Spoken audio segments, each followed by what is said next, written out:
Muy buenos días para todos los que se conectan con nosotros aquí en Diálogos Jurídicos con Derecho y Propiedad a través de la plataforma Meet. Un saludo para todos ustedes, igualmente los que se conectan con nosotros a través del Facebook Live de Derecho y Propiedad, los que se conectan por Instagram, los que nos ven por Twitter, los que se conectan por YouTube. Un saludo especial para todos ustedes para el día de hoy en esta capacitación que realiza el Centro de Estudios de Derecho y Propiedad desde el Centro Empresarial Derecho y Propiedad ubicado en la ciudad de Bogotá para todo el país en este tema de protección a mujeres víctimas de violencia, todo tipo de violencia. Muy importante esta capacitación. Nos acompaña el día de hoy la doctora Jenny Campos. Doctora Jenny, muy buenos días. Doctor Kevin, muy buenos días a toda nuestra audiencia. Pues como usted me hizo ya el preámbulo, pues el tema de hoy es muy importante, creo que para todas nuestras audiencias femeninas y pues también masculinos, ¿no? Es un tema es un tema de mucho interés social, sobre todo interés social y jurídico. Sí, muy importante realmente revisar este tema por pues todas las circunstancias que vivimos en nuestro país el día de hoy, claramente pues en el mundo entero, todo el tema pues relacionado con las mujeres, sus derechos, importante pues conocer también digamos que todo este tema y pues la repercusión legal que tiene pues este tema de violencia contra las mujeres. Entonces, pues muy interesante el tema de hoy. No sé, doctora, de pronto si ya tenemos las diapositivas. Sí, señor, ya se las vamos a compartirlas. Estaba dando... Perfecto, doctora. Bueno, mientras tanto, vamos saludando a todos los que se conectan con nosotros desde las diferentes ciudades del país. Un saludo muy especial para los que se conectan desde la ciudad de Santa Marta. Un saludo muy especial también para los que se conectan desde la ciudad de Bogotá, desde la ciudad de Tunja, toda la parte de Boyacá, Sogamoso, Duitama. Un saludo especial para todos ustedes. Un saludo especial para los que se conectan desde la ciudad de Cali, para los que se van conectando desde la ciudad de Cúcuta, desde todo el eje cafetero. Un saludo especial para los que se conectan desde la ciudad de Pereira. Igualmente vamos saludando a los que se conectan desde la ciudad de Ibagué, desde la ciudad de Neiva, desde la ciudad de Popayán. Vamos para la costa atlántica. Un saludo especial para los que se conectan desde la ciudad de Barranquilla, desde los que nos ven desde la ciudad de Santa Marta, desde la ciudad de Cartagena. Un saludo especial para todos ustedes. Igualmente los que se conectan desde el norte de Santander, igualmente los que se conectan desde Bucaramanga, desde la ciudad de Melgar. Un saludo especial para todos ustedes, los que se conectan desde la ciudad de Villavicencio, desde la ciudad de Pasto, desde la ciudad de Medellín. Para todos ustedes, un cordial saludo. Los saludamos desde aquí, desde el Centro Empresarial Derecho y Propiedad, ubicado en la ciudad de Bogotá, para todo el país. Recuerden que en Derecho y Propiedad tenemos oficinas y representación en todas las ciudades principales del país. Nos acompaña el día de hoy la doctora Jenny Campos. Ella es abogada especialista en Derecho Administrativo, nuestra jefe regional de la ciudad de Ibagué, para hablar sobre este tema importante acerca de la protección a mujeres víctimas de violencia. Entonces esperamos, doctora Jenny, aprender mucho el día de hoy y bueno, quedaos entonces con el auditorio. Gracias, doctor Kevin. Bueno, ya como pues conocemos el tema de protección a las mujeres, antes pues, de hablar de la normatividad vigente y de todo lo que ha hecho el Estado o digamos la legislación colombiana referente al tema de protección de violencia contra la mujer, nosotros debemos de recordar que a través de nuestra historia, ¿sí? Somos, digamos que, nacientes en derechos y obligaciones y libertades, ¿sí? No hay que desconocer que hace más de 60 años, 70 años nos otorgaron el derecho al voto, que fue en el año 1957 si no estoy mal, con el gobierno de Rojas Pinilla. Prácticamente nos dieron el derecho al voto, derecho a participar, de elegir y ser elegidas. No hace tampoco muy poco nos dieron reconocimiento a nivel mundial de ocupar cargos públicos. Ya podemos saber y contar de que existen en países latinoamericanos presidentas que llevan la batuta del gobierno, ¿sí? Es decir, o sea, nuestros derechos o protecciones pues han sido muy novedosas o se han visto marcadas por cambios históricos, ¿sí? Hay que ver que en la actualidad, pues uno ve en las noticias y siente el impacto social, el saber que existen países del Medio Oriente que todavía tienen a la mujer como si fuera un objeto o no reconocen a la mujer como un sujeto de derechos, ¿sí? Lastimosamente, países como los Afganistán, Irak, bueno, países del Medio Oriente africanos tienen esa concepción de que la mujer, pues, digamos, no es un sujeto de derechos y es como relegada como si fuera un objeto más o no le tienen ese concepto como lo tenemos nosotros como países latinos, que a pesar de que hemos estado marcados por el patriarcado, porque prácticamente alrededor de nuestra historia nuestros abuelos comentan, son muy pocos los casos donde se diga que la mujer ha sido garante o avante de sus derechos, pues con nuestros abuelos siempre se vio marcado ese sistema donde la mujer callaba todo lo que pasaba, donde la mujer no tenía derecho a trabajar, la mujer no tenía derecho a opinar, no tenía derecho ni siquiera, eso lo podemos denotar en algunos cambios que tuvo hasta el Código Civil, donde la mujer se casaba y el padre tenía que darle una dote porque si no, no se casaban, cosas así como tan relevantes en la vida social y jurídica de una mujer, ¿sí? Que han dado a que el Estado mismo reconozca. Y afortunadamente con la evolución constitucional que ha tenido nuestro país a través de nuestra Constitución del 91, valga la redundancia, se ha logrado introducir derechos tan importantes como la no discriminación, el libre desarrollo de la personalidad, a la igualdad, que dan que a la mujer se le dé esa prioridad o se le respete sus derechos humanos, ¿sí? Es tanto así que la misma ONU, a través de la ONU Mujeres, en la Convención sobre la Eliminación de todas las formas de discriminación contra la mujer, en especial de sus recomendaciones 12 y 19, le dicen al Estado colombiano, usted debe de crear una política criminal, debe de crear una política de protección de la mujer. Tanto así que le dice, nosotros le damos unos aportes, nosotros le damos unos conceptos donde la violencia, y habla de niña, ya no habla de la mujer como tal, porque fíjense bien que ya apartamos ese concepto de que mujer es aquella que tiene a partir de los 12 años que llega a su regla, sino que ya hablamos de mujer y niñas, ¿sí? Las niñas se conceptualizan dentro de esta ONU Mujeres.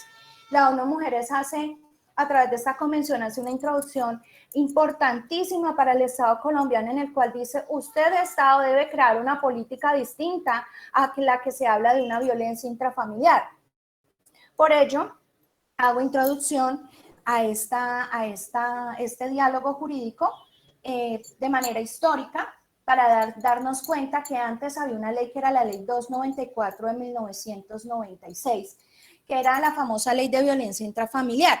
Pero esta ley netamente, ¿qué hacía? Se enfocaba era a los casos de violencia de todo el núcleo familiar, o sea, no se dedicaba exclusivamente a determinar que era la mujer la que recibía violencia, no, sino era todo el núcleo. Entonces, cuando se iban a denunciar casos de violencia o se iban a denunciar casos, pues decían, no, pero es que es todo el núcleo familiar y no solamente la mujer. Y eso hubo una discrepancia.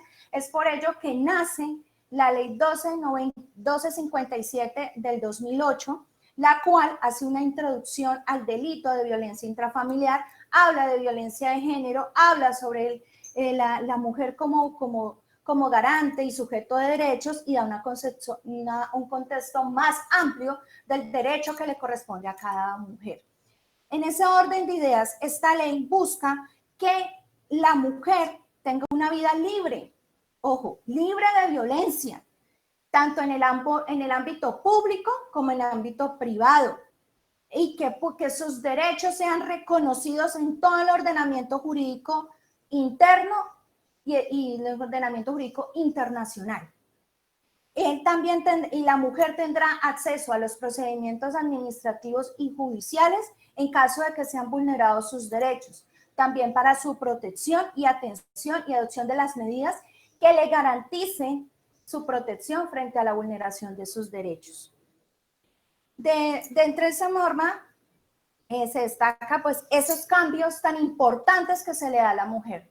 A pesar de que nosotros ya llevamos más de 60, 70 años con cambios constantes en nuestros derechos como mujeres, poco a poco la ley se ha encaminado en buscar alternativas. Y esto es poco para lo que más adelante se va a redondear o se va a ampliar sobre el tema, porque todavía se ve enmarcado y lastimosamente duele decirlo, pero todavía existen mujeres que se temen a denunciar, temen a que el Estado las proteja, temen dejar a su esposo, temen dejar a su mamá, temen dejar a sus padres, porque son sujetos de violencia, temen dejar a sus hermanos, temen dejar a sus novios, porque no denuncian. Y lastimosamente este caso de violencia o de violencia de género, todos los días lo escuchamos en noticias, en las redes sociales.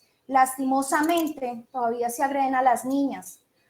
Es doloroso escuchar las noticias cuando el novio por celos mata a la novia o el padrastro mata a la niña, y todos los días es este tema tan escabroso y tan mezquino que escuchamos. Y pues desconocemos de esta ley que digamos que es nueva, a pesar de que hemos tenido cambios normativos, es nueva en alguna de sus medidas o en alguna de sus artículos frente al tema de la violencia. Como lo explicaba anteriormente, esta norma busca la garantía de una vida sin violencia, o sea, que la mujer no tenga una vida marcada por este tipo de situaciones. ¿Qué es la violencia contra la mujer?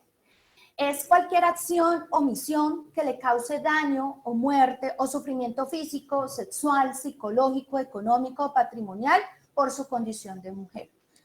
Se ha visto casos en donde por acción, pues cuando se agrede, cuando se da un golpe, una patada, un puño, se hacen moretones, eso es una violencia física, eso es un daño físico.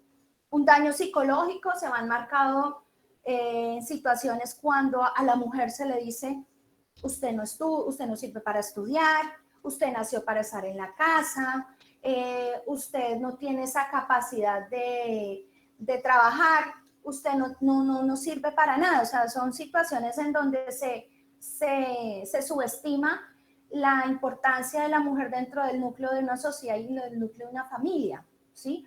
Caso puntual es cuando, no, es que usted nació para lavar ropa, usted nació para estar en su casa, usted no puede salir de su casa porque es que usted no sirve, usted es mujer y por su condición de mujer no sirve. Sexual, cuando se somete a la mujer a vejámenes sexuales o explotaciones sexuales, o cuando la pareja la obliga a hacer algo que va en contra de su integridad. El daño económico o patrimonial se veía enmarcado en nuestros antepasados o nuestros abuelos cuando decían, no, es que no me dejó ni para comer, no tengo cómo trabajar, o a veces le escondían, trabajaba la pareja o le escondían los medios para trabajar, o no le pasaba los alimentos, nunca trabajó durante su vida conyugal, nunca trabajó la mujer, y de repente el esposo se va de la casa y ella como nunca trabajó, no queriendo significar de que no sea útil, sino simple y llanamente la supeditó o la obligó a que él la mantuviera prácticamente, o que la condicionara, que él era el que daba todo, y la dejó, digamos que sin un apoyo económico, y se va. Eso ya es un tipo de violencia. Debemos de marcarnos de que esa violencia patrimonial es nueva dentro de nuestro contexto de violencia.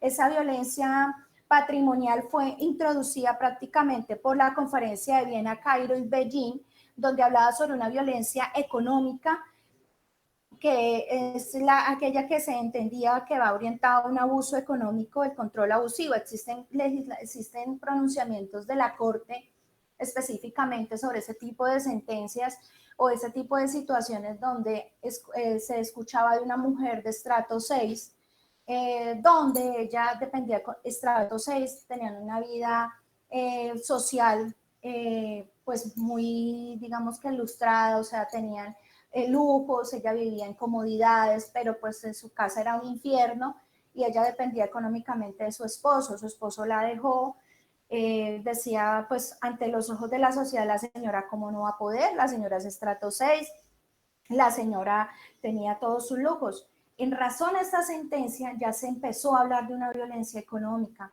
porque él la obligaba a que si ella no estaba con él, entonces no le daba dinero, no le daba para sus gastos, ni siquiera le daba para los alimentos de sus hijos.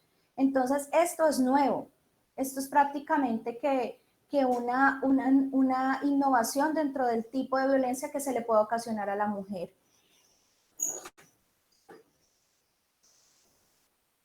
Concepto del daño de la mujer, como lo explicaba en la anterior diapositiva, nosotros hablamos de un daño psicológico, un daño o sufrimiento físico, un daño sexual o un daño patrimonial. Estos tipos de daños se pueden configurar como una violencia de género siempre y cuando se contextualicen y se materialicen dentro del daño que se le va ocasionando. ¿Cómo materializamos un daño? Sabemos que para contextualizar o para justificar el daño contra una persona se debe de ir ante un perito experto en el tema para contextualizar este tema del daño psicológico, daño sufrimiento físico, daño sufrimiento sexual y el daño patrimonial. Ya en cuanto al daño patrimonial hay que determinar según la sentencia que efectivamente la señora pues no tenía, digamos, el dinero, la capacidad financiera o económica y que toda la vida dependió de él. Eso ya es meramente probatorio con testigos de los cuales se deberán de llevar al proceso, concurrir al proceso en caso que se concurra este tipo de violencia contra la mujer. Criterios para la interpretación y garantías mínimas. Los criterios para nosotros poder entrar a interpretar esta normatividad, la ley 1257 es la confianza, la igualdad, la libertad, la esperanza, justicia, derechos, dignidad y prosperidad y paz. Todos estos criterios hablamos de que la mujer poco a poco ha adquirido confianza en la normatividad y en las actuaciones estatales, a tal punto de que se ha creado el Ministerio de la Mujer, acá pues en la ciudad de Ibagué, donde pues tenemos secretarías de la mujer, en la ciudad de Bogotá también existe Secretaría de la Mujer, si no estoy mal, también en Bogotá se han implementado digamos que normas o criterios para darle importancia a la mujer a tal punto que recuerdo que cuando se subían al Transmilenio se sentían acosadas y en ese orden de ideas el mismo distrito creó una silla rosada para que las mujeres no fueran acosadas. Es decir, se ha dado una importancia tal a la protección del género que las mismas entidades se han tratado de publicar, de educar, de contextualizar, de llevar a la mujer a una importancia dentro del nivel, dentro de la sociedad, a tal punto de que buscan de que se haya de que la mujer misma sienta confianza y no desconfianza, para darle a la redundancia, dentro de las políticas que se han creado. Una justicia, ya la justicia ha dado pie a que las mujeres acudan a diferentes organismos. Los derechos, como lo decía la introducción de este diálogo, nuestros derechos siempre están enmarcados y más con nuestra Constitución del 91, hablar de una libertad, de un libre desarrollo de la personalidad y un derecho a la igualdad. Y la paz, pues la paz y la prosperidad van de la mano, ¿sí? Todos esos criterios nos dan lugar a que nosotras tengamos una fortaleza jurídica y una fortaleza social frente al tema de nuestra protección de derechos. Tenemos unos principios, ¿sí? Unos principios para dar arranque a esta normatividad y son los principios de igualdad real y efectiva, es decir, todos somos iguales, partiendo de la Carta Magna en su artículo 13, todos somos iguales, no se puede determinar que un derecho sea mejor que el otro, de que pues porque él tiene más dinero entonces podemos darle más garantía. No, acá se habla de una igualdad de todos los ámbitos sociales y jurídicos de la mujer, no importa si la mujer vive en el campo o vive en la ciudad, si la mujer ejerce trabajo sexual o no ejerce trabajo sexual, aquí vamos a tratar a todas con las condiciones de igualdad. Derechos humanos, hay que ver que la mujer hace parte de los derechos humanos. No solamente hablar de derechos humanos es hablar del hombre y de los niños, sino hablar de hombre, mujer, niño y niña. Esos son los derechos humanos. Principio de corresponsabilidad es algo tan importante porque en cuanto a la protección de los derechos de la mujer, no solamente tiene responsabilidad el Estado a través de sus organismos estatales o sus organismos descentralizados o entidades territoriales como las alcaldías, las gobernaciones, no. Este principio de corresponsabilidad nos corresponde a todos como sociedad, como familia. Es decir, nosotros tenemos que empezar por nuestras familias a darle protección a las niñas y a las mujeres. Y ya después, como núcleo de la sociedad, que es la familia, empezar a impartir ese respeto y esa tolerancia y ese derecho y esa protección que se tiene frente a las mujeres. Integridad, todos debemos actuar de una misma manera, las alcaldías, las gobernaciones, todos los entes deben de trabajar de la mano con la sociedad. Autonomía, coordinación, no discriminación y atención diferenciada. Una no discriminación, no podemos discriminar porque sea una trabajadora sexual, entonces no se le va a proteger su derecho porque simple y llanamente ella se buscó ese trabajo o porque simple y llanamente ella no la mandé a prostituirse. O sea, son situaciones que en síntesis no nos podemos apartar de la protección que esta ley le merece o lo protege al género, en tal sentido que no podemos desconocer estos principios. Los derechos de las mujeres, como lo indicaba, son más amplios de los que contextualiza la misma normativa y la misma ley 294. Hablamos de que la mujer tiene derecho a una vida digna, tiene derecho a una integridad física, a no ser sometido a tratos crueles ni inhumanos, tiene derecho a que se le respete su sexualidad, su intimidad física y psicológica, tiene derecho a que haya una igualdad, tiene derecho a que haya una libertad y autonomía en el libre desarrollo de su personalidad, tiene derecho a que se le respete su salud reproductiva y su salud sexual. En este contexto, hago mención al ejemplo que antes se presentaba en cuanto a salud pública, que prácticamente la mujer no podía decidir si quería o no tener más hijos, o si quería embarazarse, o si quería no tener hijos. Siempre condicionaban y le preguntaban, ¿usted es casada? ¿Usted cuántos hijos tiene? Usted tiene que consultar con su esposo y esa responsabilidad se la daban al esposo. Algunas situaciones se presentaban en esto cuando la mujer decía no quería tener más hijos. Hoy en día la mujer tiene la libertad de poder decidir sobre su cuerpo. La mujer tiene la libertad de decir quiero o no puedo tener más hijos, ¿sí? En este contexto, fíjese bien que ya ese paradigma o ese tabú de que se tenía que no, es que no pueden saber que estoy planificando porque se dan cuenta que yo ya inicié una vida sexual. Ya las mismas EPS llaman a las niñas para que les den una educación sexual, o sea, ya les dicen esto es para planificar, esto sirve, o sea, ya la política se ha avanzado tanto que los mismos establecimientos educativos han dado un contexto más amplio y más certero frente al tema de la política sexual de las mujeres. En cuanto a los derechos de las víctimas de la violencia contra las mujeres, cuando una mujer una niña ha sido víctima de violencia, ella tiene inicialmente derecho a recibir una atención integral, accesible a cualquier calidad, recibir orientación, asesoramiento jurídico, una asistencia técnica legal con carácter gratuito, es decir, en el momento en que la mujer sea víctima de un caso de violencia, tiene derecho primero a denunciar denunciar ante cualquier ente administrativo, dígase Policía Nacional, dígase comisaría, defensoría, jueces de familia, hasta las mismas alcaldías a través de sus personerías.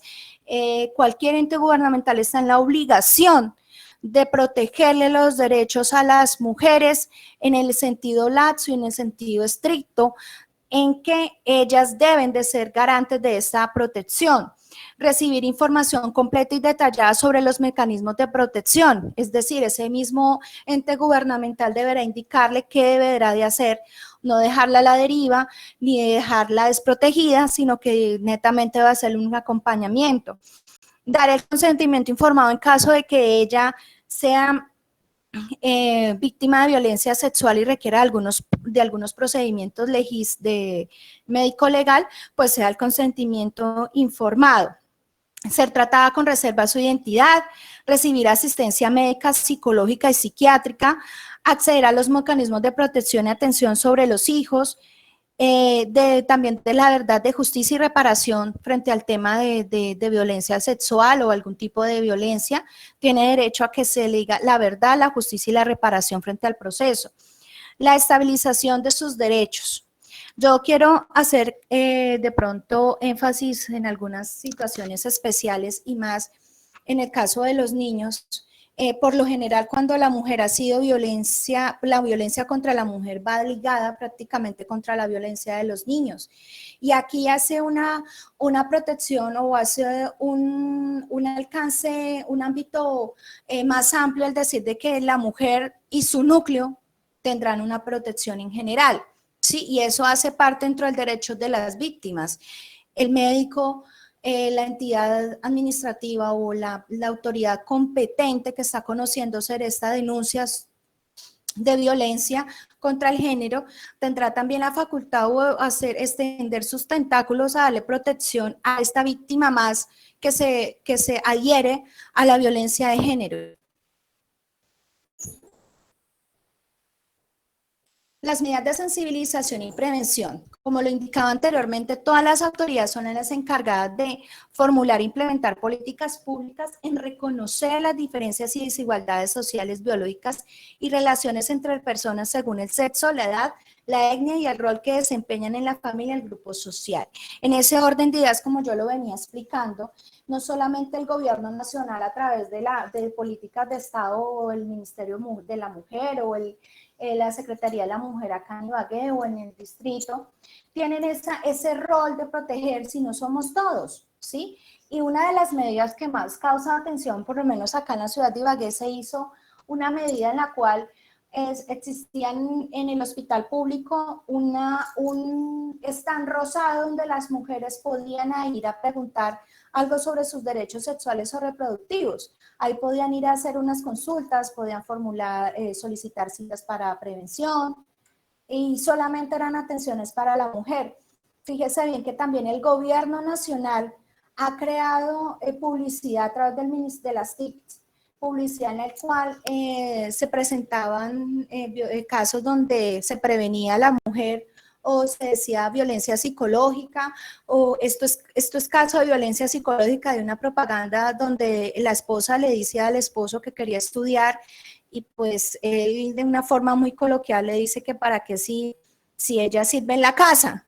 En pocas palabras, ahí el Estado, a través del Ministerio de Comunicaciones, nos está dando a entender de que pues, es un tipo de violencia psicológica y que uno puede llegar a denunciar ese tipo de violencia psicológica.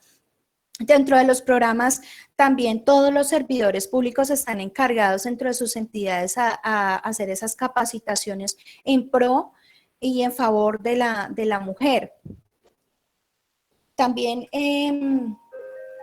hay medidas, en cuanto a estas medidas de sensibilización, también hay medidas educativas, como partamos de que las instituciones educativas en todo el ámbito nacional tienen la obligación de hacer el respeto, incluso se parte de que se hace una celebración cada 8 de marzo para celebrar el Día Internacional de la Mujer, se hacen eventos sociales, se hacen jornadas educativas en donde los niños tienen que abrazar a las niñas, entregarles una carta, una rosa, en fin.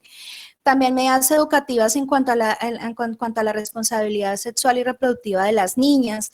Ya no se rompió ese tabú de que la niña no podía conocer de esas medidas porque pues era se engañaban o se estigmatizaba a la niña, entonces no podía conocer de estas medidas educativas. Medidas en el ámbito laboral. Estas medidas en el ámbito laboral hacen hincapié, y ustedes pueden ver que casi todas las empresas, es lo que llamamos ley de igualdad de géneros, casi todas las empresas deben de tener una cuota mínima de mujeres. Y en ese orden de ideas, el Estado colombiano ha implementado incentivos laborales o incentivos hasta de impuestos para que las empresas coloquen la cuota femenina. También en el Congreso se puede ver el mínimo de mujeres, en los ministerios, en las alcaldías, ¿sí? Que también, las empresas privadas tienen un mínimo de cotas femeninas dentro de su ámbito laboral. Las medidas en el ámbito de la salud, como yo lo indicaba, pues ya las EPS, antes era un problema solicitar una cita, si usted no era casada, pues porque la sexualidad era entre marido y mujer, entonces no había esa libertad, donde la mujer podía decidir sobre su cuerpo, la mujer podría decidir si planificaba o no. Hoy en día, las EPS, a través de una política de prevención, llaman a la mujer a hacerse sus chequeos dentro de una prevención, pues hacer sus chequeos de planificación, hacer sus exámenes rutinarios. ¿Para qué? Pues medidas en el ámbito de la salud, prevención, deberes de la familia. Deberes de la familia, como le contextualiza o lo iniciaba en esta charla, la familia, a pesar de que tiene una constitucional, también es obligación de esta familia proteger ha sido llamada a que ha sido víctima de algún tipo de violencia contra la mujer. Y esta familia, a pesar de que el rol o digamos que la protección inicial de todo ser humano es la familia. Es decir, quien busca una protección inicialmente debe ser su familia, quien busca educación inicialmente es su familia. Entonces este rol parte de la familia más que de la misma educación, del mismo ámbito laboral y del mismo ámbito de la salud. Obligaciones de la sociedad. Partiendo de que la familia es el núcleo fundamental de la sociedad también tiene una obligación, ¿sí? Es por ello que también podemos denotar, hay una publicidad que dice que hay un abuelo que le está entregando una nota a una niña donde dice que por decirse así pasa lo que pasa. Y esta obligación de la sociedad es al respeto, que si la niña sale mostrando sus piernas, mostrando sus brazos o haciendo alusión de algún dote femenino, no tienen por qué la sociedad burlarse o tratarlas con machismo o tratarlas ser groseros con las atrevidos, algunos casos. Entonces, esa obligación de la sociedad es al respeto. La mujer no sale vestida, no quiere significar que salir vestida mostrando las piernas es sinónimo de ofrecimiento, no. Y eso es lo que ese impacto social lo han creado y es por ello que la ONU, a través de la ONU Mujeres, ha tratado de implementar estas políticas o esta publicidad o de dar a entender de que la mujer no es un objeto, de que la mujer así salga como salga, en sí es algo importante de la sociedad y más aún cuando ellas son las que dan fruto a esta sociedad.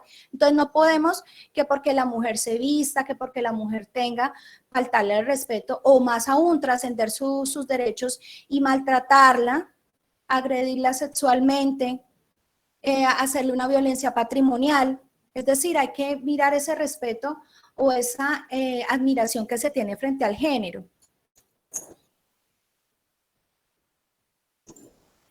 Como lo veían indicando, toda persona que tenga, pues sea víctima de un daño físico, psíquico, daño de integridad social o amenaza o grave ofensa, puede acudir o solicitar una medida de protección. En ese contexto, nosotros como abogados especializados en derecho y propiedad tenemos la facilidad de asesorar, de acompañar a aquellas víctimas de violencia contra la mujer, sea cual sea la violencia, y brindarles este acompañamiento y esta asesoría jurídica que se requiera frente al tema y buscar las medidas de protección que a continuación las vamos a mencionar. Las medidas de protección pueden ser en casos de violencia intrafamiliar, y estos casos de violencia intrafamiliar se ven enmarcados cuando, pues, por lo general, como yo lo indicaba en la charla, que este caso, por lo menos se ve, por lo general, ¿no? Por lo general, como lo decía anteriormente, es que la mujer, por ser el núcleo o ser la parte fundamental dentro de una familia, siempre los hijos son, digamos que, ven esa situación especial de la mamá cuando papá le pega a la mamá, y por lo general los niños ven esta situación y ellos son como que los más enmarcados. Por eso dice que es violencia intrafamiliar, porque no solamente la mujer, sino también los niños que están inmersos dentro de esa situación compleja que hace que esto se dé como una violencia intrafamiliar. Entonces, en ese orden de ideas, la violencia, como lo decía, lastimosamente, la violencia contra la mujer siempre lleva consigo la violencia de los niños. Generalmente son los niños que van detrás de la mamá pidiendo esa protección o esas medidas de protección, porque ven que pues su padre llega de pronto en una ingesta de alcohol o llega a maltratar a la mamá, y ellos a veces se interfieren. Estas situaciones son muy complejas, y fíjense bien que en razón a esta pandemia, o en razón a que todos los niños o las familias estuvieron prácticamente 4 meses sin poder compartir con demás personas, las violencias, escuché por noticias el grado de quejas y denuncias y de situaciones donde se vio enmarcada la violencia contra la mujer y asimismo violencia contra los niños. Entonces, estas medidas de protección primero van encaminadas contra la familia, y familia incluye a los niños, y luego sí, pues, enmarcadas y unidas con la violencia, con la protección a la mujer. Una de las medidas que más se va a implementar es que el agresor pues salga de la casa, que es la que más común, que el agresor no siga habitando la casa donde se presentó la violencia. Y otra de las medidas es que el agresor, y esto llamamos desalojo, puede ir la policía para que esta persona salga del inmueble. Otra es que el agresor no pueda, después de que salga de la casa, no pueda ingresar nuevamente al inmueble. Sí, es otra medida. Otra de las medidas es que el agresor no pueda asistir a los mismos sitios públicos que su víctima. Es una medida también. Y otra de las medidas es que el agresor, en caso de esta violencia donde estén metidos los niños, también no pueda visitar a sus hijos, o no pueda visitar a sus hijos cuando la víctima esté presente, o sean unas visitas supervisadas, sean unas visitas con el defensor de familia o la persona encargada de proteger los derechos, o en este caso la Policía Nacional. El agresor no puede esconder tampoco. Una de las medidas que el agresor no puede esconder los niños, algunas lamentablemente, los casos de tipo de violencia de género, el agresor pues es el esposo, el novio, pues la pareja que tiene la mujer víctima de violencia, y lamentablemente en estos casos ponen a los niños de escudo entre los dos, y hay momentos en que el agresor se lleva a los niños y este agresor no puede llevarse los niños. Otra medida de protección es que el agresor tiene que pagar los daños psicológicos y materiales en los cuales ha sido víctima la mujer de este daño o esta violencia que le ocasionó el agresor. A ordenar también a la policía que, si en caso de que el agresor se acercara a unos metros de su casa, pues que la policía lo requiera para que él no se acerque. También pueden suspender al que el agresor no tenga armas ni ningún tipo de estos elementos, porque pueden ocasionar algún daño contra la víctima. Y otra de de las medidas que se presentan es que el agresor no pueda vender, ni enajenar, ni embargar, ni donar los bienes que están a nombre de él por ese caso de violencia patrimonial. Estos casos, cuando pasa esto y se llega a enterar de que efectivamente lo está haciendo para insolventarse y no dejarle nada a su pareja, en estos casos se puede solicitar la devolución de esos bienes para que pues regresen al patrimonio y no deje desprotegida a la mujer. Las medidas de atención, el Estado colombiano y a través de sus entes territoriales o el gobierno nacional ha tratado de incrementar, de implementar unas medidas de protección a la víctima, como es, si la víctima por lo general no tiene dónde vivir, no tiene dónde quedarse, no tiene dónde, mientras que pasa el proceso, puede garantizar una habitación, una alimentación a través de un sistema que ellos tienen de estas medidas para que esta víctima pueda, mientras que dura el proceso, la protección, pueda establecerse allí para que su agresor no la siga, no le siga, merme esa violencia y pueda estar protegida. También cuando la víctima decida estar de pronto no tenga seguridad social o tenga que asistir a citas con psiquiatría o psicología, la víctima, el Estado le puede garantizar esta atención a través de las EPS, las medidas de psicología, de psiquiatría. Cuando la víctima también se da que la víctima se le puede buscar una ubicación laboral mientras que dura el procedimiento, también se le prestará orientación jurídica en caso de que el esposo sea el agresor, se le presta esa orientación jurídica, también se le presta una orientación médica a través de las EPS, vuelvo y lo repito, a fin de que se evite o se merme o se establezca, no se vulnere más el derecho que tiene esta mujer o no sea consecuencia o la consecuencia no sea funesta y cause la muerte de la mujer.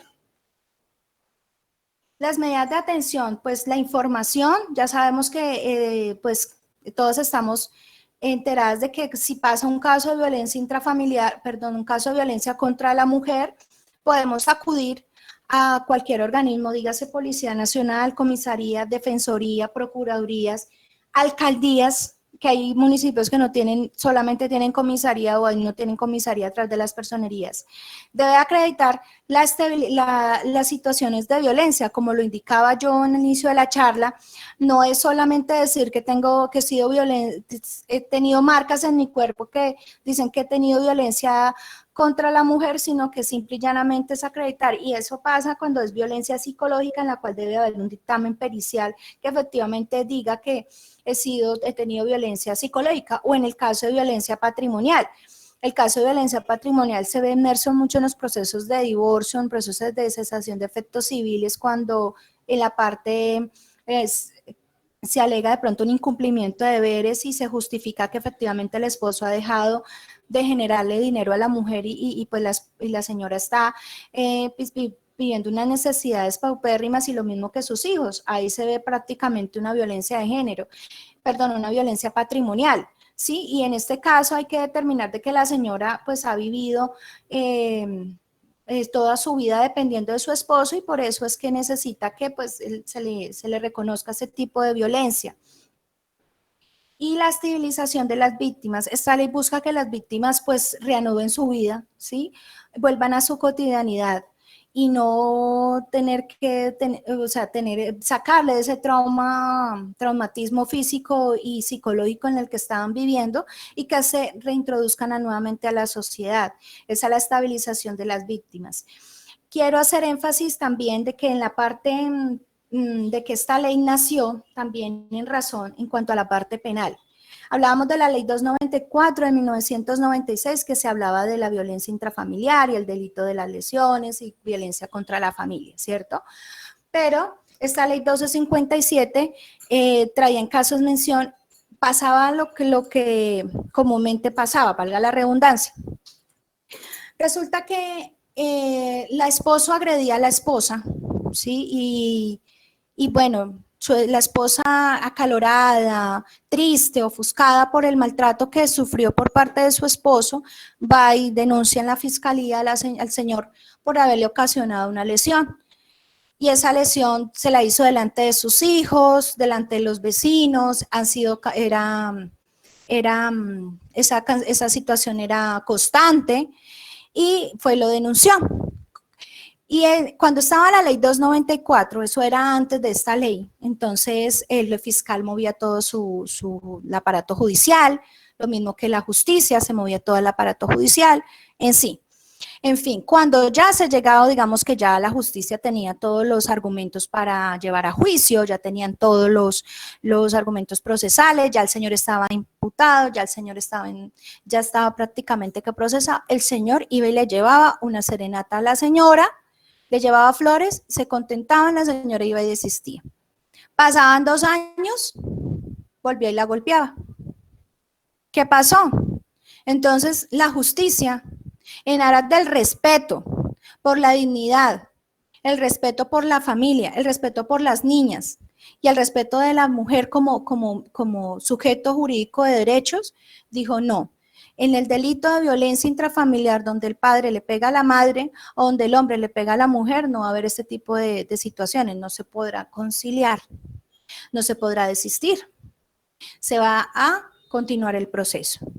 Esto no lo hace con capricho del Estado, no, esto lo hace con protección a la mujer.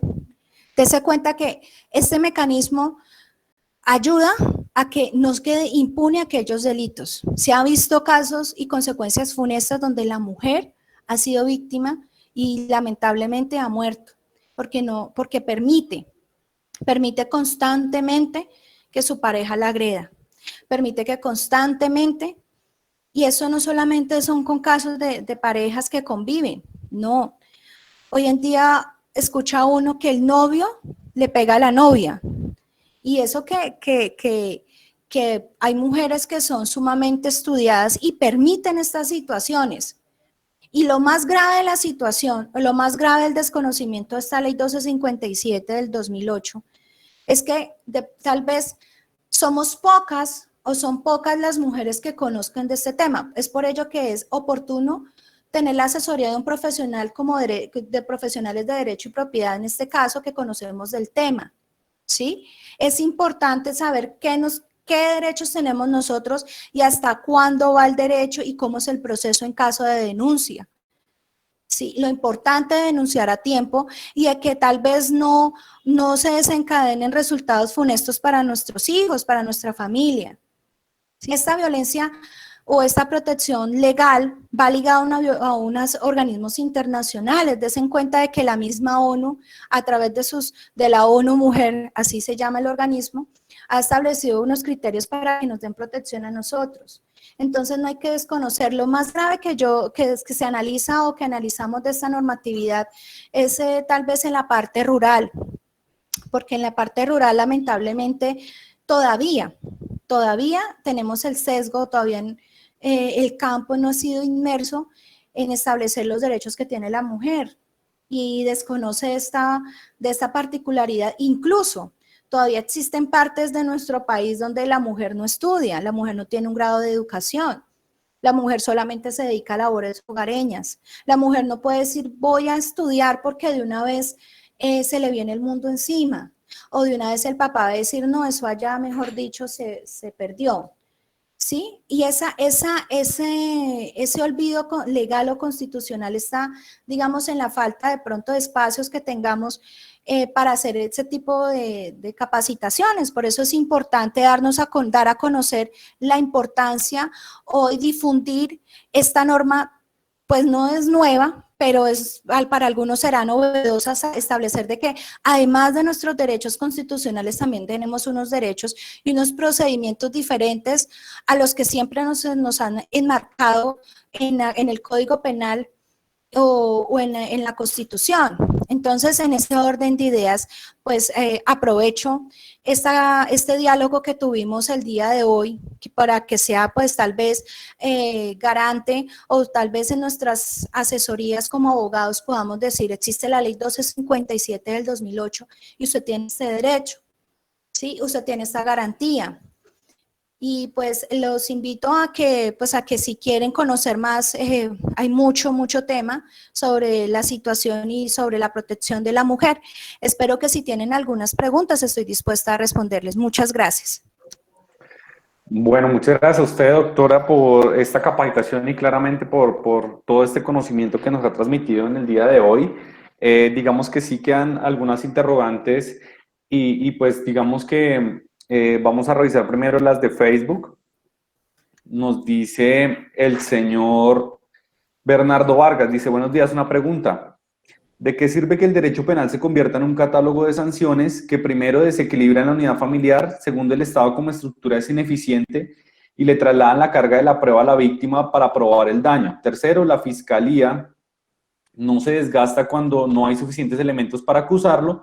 Y cuarto, los jueces se encuentran desproporcionados porque todo acto necesariamente no constituye violencia. ¿Por qué la Corte afirma que todo acto de violencia necesariamente no constituye delito? Entonces, las leyes que protegen a la mujer quedan solo en principios. Mira, doctor Kevin, yo explicaba inicialmente de que esta ley 1257 introdujo un cambio en la normatividad penal, ¿sí? Y dése cuenta de que, por lo menos para los delitos cuando son violencia intrafamiliar, lo que yo explicaba en el ejemplo de que el hombre llegaba y contentaba a la mujer con flores y bombones y que no, desistimos. No. Nosotros particularmente en Derecho y Propiedad tuvimos un caso en donde también resultó lesionado una mujer y que se tuvo que, digamos, que hacer. La fiscalía fue implacable, digamos, en justicia frente al mismo, ¿sí? Y que fueron, digamos, que las consecuencias jurídicas, pues aparte de la privación de la libertad, también digamos que el victimario tuvo que asistir a unas ayudas psicológicas, es decir, que no todo no se va a quebrantar a la familia cuando se buscan estas medidas adicionales, cuando el juez o la fiscalía condena busca que también esta persona o este victimario no repercuta más. Es decir, aparte que protege a la víctima porque lo priva de la libertad, también le dice usted necesita ayuda psicológica porque esa víctima o ese victimario es padre también y él necesita acudir a sus hijos, necesita proteger a sus hijos, necesita ejercer su rol de padre. Entonces no quiere decir que haya una desintegración familiar porque el mismo Estado, la misma ley establece que este victimario debe ser también acreedor de una ayuda psicológica, porque digamos una persona que pues que sea constante en su agresión debe tener alguna situación compleja, una enfermedad mental o psicológica, y eso de ahí parte el principio de la justicia, y la ley es implacable, a pesar, doctor Kevin, de que como dice nuestro oyente, la ley se ha quedado corta, es cierto, la fiscalía se ha quedado corta en este tema y son muchísimas las denuncias que han existido en este tema, pero fíjese que esta ley 1257 introdujo esta rigidez de que no, conciliación no hay, ni desistimiento, nos vamos al proceso y a lo que digan las pruebas, porque esa era la anterior, que decía concilian y se acabó y que quedaba la justicia. Sí, es verdad, lamentablemente la justicia se ha quedado corta porque como lo dije yo también, doctor Kevin, esta pandemia o todas estas situaciones, lamentablemente hay muchísimos casos de violencia y todos los días usted escucha, se cansa uno y ya lo vuelve como algo de la cotidianidad de nuestras vidas, o sea, ya uno escucha una noticia por violencia y uno dice, no, eso ya hace parte de mi vida diaria, ya uno crea un impacto social. Pero pues se ha tratado, no se ha hecho, se ha tratado de concientizar y crear políticas públicas. Doctora Jenny, mire, muchas veces, y lo vemos claramente en alguno de los procesos que de pronto corresponde a nuestra actividad como abogados, claramente pues que llegan aquí a Derecho y Propiedad personas que de pronto en algún momento tuvieron una discusión con su esposo o su esposa, en este caso, posiblemente de pronto pues se agredieron, de pronto verbal, físicamente, pero posteriormente, como usted lo dice, se reconcilian. ¿Qué tan fácil es desistir de una denuncia de violencia intrafamiliar, por ejemplo. Es posible de pronto que la persona de pronto en las amenazas y en el calor de la discusión presente su denuncia y posteriormente, como usted lo relata, pues de pronto pues se contentan posteriormente y ya entonces quieren quitar la denuncia. ¿Qué tan fácil es desistir de esa denuncia? No, doctor, que deben de asistir como tal, no. Recordemos que el Código Penal y el Código de Procedimiento Penal, el Código de Procedimiento Penal trae algo que llamamos principio de oportunidad, ¿cierto? Este principio, pues, está enmarcado en que se haga pues, no una negociación, no, porque la Fiscalía suele pasar de que le da como una prórroga al victimario de 12 meses para que él asista a ayuda psicológica y se haga una reparación integral y un perdón a la víctima. Son por 12 meses. Debe de comprobar a la fiscalía, debe de comprobar, más no desistir, son 12 meses que se le da al victimario. ¿Para qué? Para que él conduzca su conducta, valga la redundancia, para que no se vuelva a repetir. Y en ese principio de oportunidad le dice al victimario, usted no lo va a volver a repetir. Usted se va a ser sometido a una ayuda psicológica. Usted va a pedirle perdón a su pareja o a la mujer. Bueno, usted va a no volver a cometer esta situación durante 12 meses. Es decir, acá en ningún momento se está desistiendo. Él tiene que entrar a comprobar efectivamente su cambio. Porque dése cuenta que si vuelve, ya eso ya es una conducta que pues se agrava, ¿sí? Y puede ser más gravosa la situación del victimario. Entonces, en ese orden de ideas, no, desistimiento como tal no existe. No existe, o sea, se puede uno buscar el principio de oportunidad bajo la salvedad de que se va a condicionar la conducta de este agresor. Eh, Muy importante, pues todos estos temas, doctora, quisiera de pronto saber si usted tiene conocimiento acerca de pronto del proyecto de ley que está en curso, relacionado de pronto con el tema de que los que llaman piropos, ¿cierto? Que muchas veces también tiende a ser un acoso para las mujeres, de pronto también pueda ser catalogado como un delito.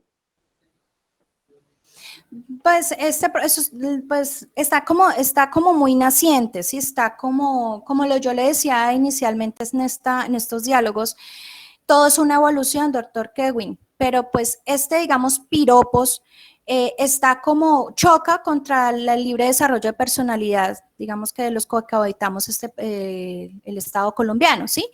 En ese orden de ideas, este choque, digamos, de derechos, porque si bien es cierto, hay piropos que rayan los derechos de las mujeres, son muy ofensivos, incluso hay unos que están catalogados ya, pues ya dices, ya eso me está injuriando, ya me está diciendo cosas que pasan la situación, como hay otros que son muy laxos, muy pequeños, hasta muy bonitos, ¿sí? Pero ya este choque, digamos que este choque de derechos, porque son derechos fundamentales, ¿sí? El respeto, la intimidad de la mujer a un libre desarrollo de la personalidad, pues eso está en discusión y en tema de juicio. Tal vez la valoración jurídica se debe de hacer es en cuanto al impacto que genere el piropo, al impacto social al mensaje que trae el piropo. Pero esto es una discusión jurídica que es tema de, de discernir o de pesar cuál de estos dos derechos tenga mayor coyuntura frente a los derechos como víctima o como mujer. Entonces, en ese orden, pues es una discusión compleja. Claramente, pues tendemos siempre a mantener de pronto una igualdad y pues claramente debe ser muy incómodo usted salir a la calle y que le vivan diciendo cosas o que de pronto usted no pueda pasar por algún lugar porque pues le están diciendo o sobre todo pues digamos que esas situaciones tienden a ser un poco incómodas para la persona que la recibe. Entonces, bueno, esperaremos entonces la legislación y pues revisar, como usted lo dice, en esta discusión de derechos, poder pues llegar a un ámbito en el que las mujeres puedan caminar libremente por las calles sin tener que ser acosadas ni de pronto en algunas ocasiones sentirse vulneradas porque pues también debe ser muy incómodo vivir con miedo o de pronto con angustia de que algo le pueda pasar todos los días, como usted lo decía, simplemente por vestir una falda corta. Entonces, le agradecemos mucho, doctora Jenny, a todos ustedes los que nos ven en este momento y nos escuchan. No olviden el día de mañana, 30 de septiembre, miércoles 30 de septiembre, conectarse con nosotros aquí en Diálogos Jurídicos con Derecho y Propiedad para hablar sobre el tema protección laboral a madres cabeza de familia. Muy importante este tema sobre el tema laboral ahora en esta época que vemos de pronto un poco mermado el empleo en Colombia y pues obviamente en todo el mundo. Importante pues conocer todos estos derechos relacionados con la protección laboral a madres cabezas de familia. Los invitamos a todos para que se conecten con nosotros aquí en Diálogos Jurídicos con Derecho y Propiedad. Doctora Jenny, muchísimas gracias por estar el día de hoy con nosotros. Gracias a ustedes y gracias por escucharnos, doctor Kevin. Bueno, esperamos verla muy pronto. A todos ustedes ya saben que si tenemos algún caso, de pronto alguna situación, de pronto relacionada con este tema o con cualquier otro tema jurídico de su interés, no olvide comunicarse con nosotros 320-233-0619, 314-475-1002. Comuníquese con nosotros, escríbanos por el correo servicio al cliente @derechoypropiedad.com. Puede también conectarse con nosotros a través de las redes sociales, Facebook, Instagram, Twitter, ver nuestras capacitaciones en el canal de YouTube. Si se ha perdido alguna, ingrese al canal de YouTube y busque el tema en el cual de pronto usted quiere tener más profundización. Igualmente, no olvide también que puede chatear con nosotros a través de www.derechoypropiedad.com en el chat que aparece en la pantalla. Les agradecemos mucho a todos ustedes estar conectados con nosotros aquí en Diálogos Jurídicos con Derecho y Propiedad. Recuerden, mañana protección laboral a madres cabeza de familia. Pasen un feliz día, que estén muy bien. Chao, chao.